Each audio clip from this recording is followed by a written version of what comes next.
Hello and welcome back to Living Legacy. I'm your host, Marion Skeet. We are engaged in an exciting topic. We are talking about what's God got to do with it.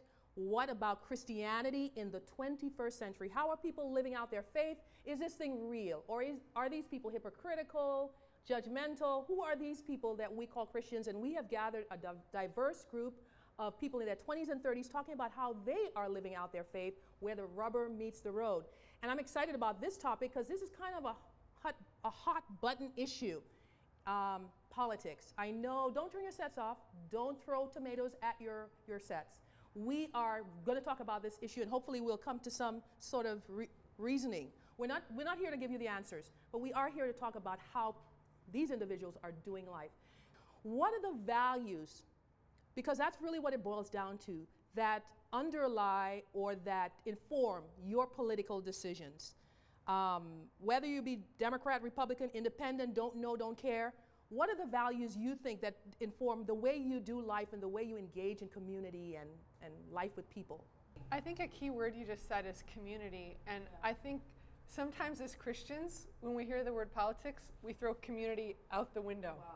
And we say, we become so passionate that our passion makes us not love our neighbor, right, as Christ would call us to love our neighbor. Yes. So I think for me, the challenge I face and how I want to live and how I want to approach politics is having the love of Christ for the people with which I disagree. Okay. And I think that's where the church sometimes fails, that we get very passionate about our side and might actually hate people in the process who are Christians who disagree with us politically. Yes, yes. And sometimes don't even think they're Christians as well because they feel differently from us.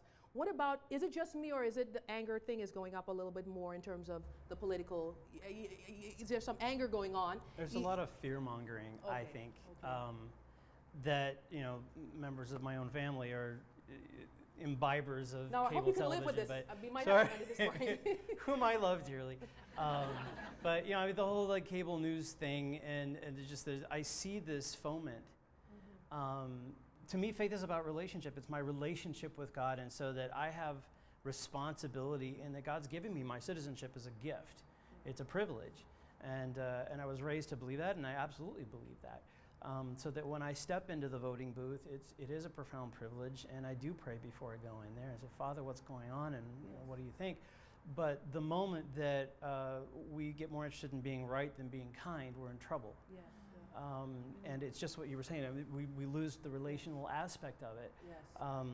And you bring up a good point, Jack, about the fear. Is it legitimate to feel afraid because, as Christians, the belief is that, Christ came to the world to redeem humankind. And when you feel like people are going differently from what that belief is, there's a sense in which, as a Christian, there's what Christians will call a righteous indignation to not see the world be destroyed or go in a certain way. Is there some legitimacy to that feeling? That sense of what? This is not the way the world should be. This is not God's original intention.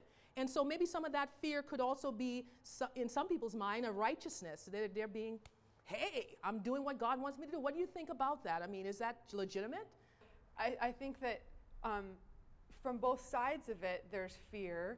And I think, honestly, we don't ultimately put our hope in a human leader and in human policies, and those are very important to see the world and to help people and to just manage the world, essentially. Yes. But I don't think our hope essentially is in that.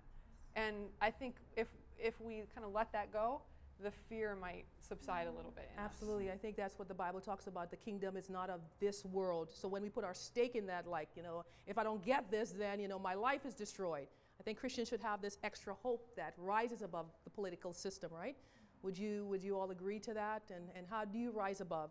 When you see things happen in your community that are just not godly, or you feel like it's going in another direction from, how do you deal with that as a Christian? I think maybe evaluating what you can do, even if it's in a little way, mm-hmm, to help one person or a group of people, can have significant impacts on society, on individual lives, because what you do for one person, they might have such an impact from that they may go ahead and do something else for someone else. So, Chain reaction almost. Yeah, Yes, yeah. yes. I mean, I really relate to what you were saying about how just one person can change a bunch of lives, and then those lives will be changed too. And I just really feel that if the government and, if they start at the top and realize their decisions are affecting people way down here, like my teen moms, I think they would maybe think of things differently and, yeah. Do you get the sense of fulfillment that you are, in a sense, a part of the political process because of what you're doing? Do you feel that in some ways it's helping that process or not? Or do you feel like you're just doing the work I feel of like Christ? so small, Yeah, in the yeah. whole scheme of things, and that like what I do, I just feel like it matters, but I feel like nobody else cares, It's like you're doing your little thing right there. That's cool. So, Yes. yeah. But we still have to, as Christians, continue to do it.